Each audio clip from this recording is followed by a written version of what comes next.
ces opérations de manipulation de la pâte qui ont l'air simples, ça demande une dextérité qui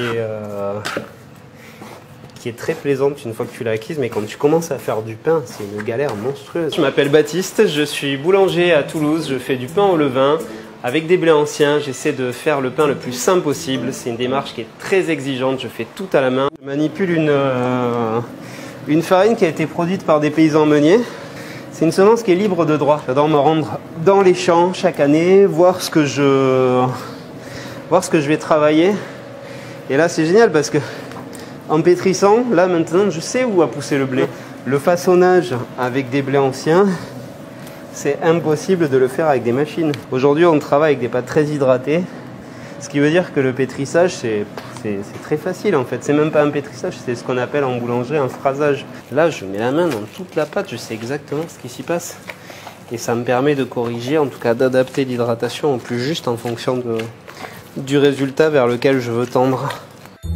Le levain, c'est moi qui le fais. C'est un levain naturel. C'est de l'eau, de la farine et c'est tout. Il n'y a pas de levure à acheter. On le fait soi-même, ça marche très bien.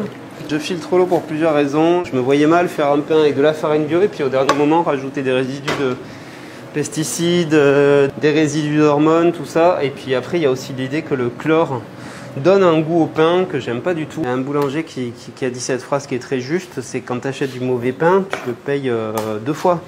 Tu le payes une fois à la boulangerie et puis tu le payes sur ta santé. Si on commençait à avoir un pain qui soit équilibré en termes de sel, on aurait beaucoup moins de problèmes, par exemple d'hypertension. Tu vas payer le pain un petit peu plus cher, mais par contre, tu as un pain qui se conserve, qui a une vraie durée de conservation. Hier, j'ai un client qui est venu qui me dit « mais c'est hallucinant ». Et oui, c'est complètement surprenant de voir un pain qui se garde...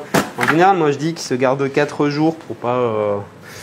Voilà, pour pas trop m'engager non plus. C'est une vraie solution au problème de gaspillage. Le blé ancien de base contient beaucoup moins de protéines, donc va créer beaucoup moins de gluten. Et surtout, la proportion de ces protéines fait que c'est un gluten qui est beaucoup plus digeste. Là, tu as un vrai repas. Tu peux manger le pain en tant qu'aliment. Et ça, c'est beau quand même. C'est replacer le pain comme élément essentiel d'un repas. Alors vous voyez ce format de pain, ça fait 1 kg. Donc dans un étage, j'en rentre 12 kg à peu près, ce qui correspond à peu près à 4 fois plus que ce que je rentrerai en termes de quantité par rapport aux baguettes. Donc c'est aussi un choix engagé que de faire des gros pains comme ça et de ne pas faire de baguettes, parce que ça me permet de diviser ma facture d'électricité par 4.